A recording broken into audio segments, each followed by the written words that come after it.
À la recherche de l'équilibre, ne jamais toucher terre. Escalader presque des montagnes sans jamais poser le pied sous peine de pénalité. La finesse au lieu de la vitesse au moment de prendre le départ. Ils sont 2 pour une couronne à 109 points chacun.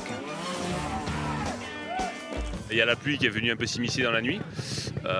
Ça va durcir un petit peu le parcours, mais je pense que ça va être un très très beau parcours. Ouais. Ça va être juste ce qu'il faut.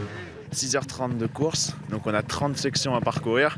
C'est-à-dire que voilà, on fait une section, concentration maximale, et allez, une deuxième, et une troisième, et une quatrième. Et il faut être sur 30 passages, il faut être parfait les 30 fois. Il n'y a pas le droit à l'erreur, et c'est pour ça que mentalement, c'est une longue journée.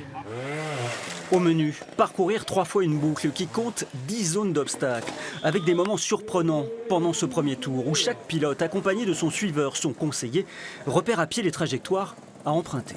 C'est du niveau final championnat de France, c'est quand même serré et très dur, hein. Mais beau niveau, intéressant à voir.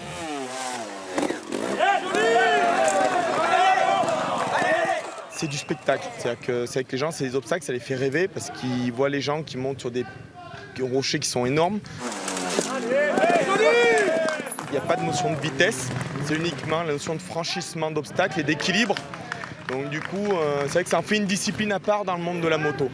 Ils ne sont qu'une poignée à disputer ce championnat de France élite. Le monde est dominé par les Espagnols, mais les Français engagés à Vertolaye ont décroché la 3e place mondiale par équipe il y a quelques jours.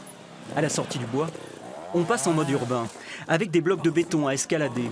Les spectateurs n'en perdent pas une miette. Ça tape fort à chaque fois, donc on a vraiment l'impression que c'est des vrais pros. Hein. Bravo.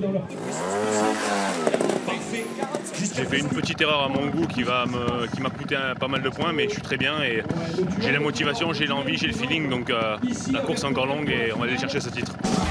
Alex Ferrer finit 2e à Vertolaye, suffisant pour devenir champion de France une nouvelle fois. Le motoclub du Livradois qui organisait cette épreuve de trial peut se tourner vers son prochain défi, accueillir une manche de championnat du monde d'enduro dans le Puy-de-Dôme en 2019.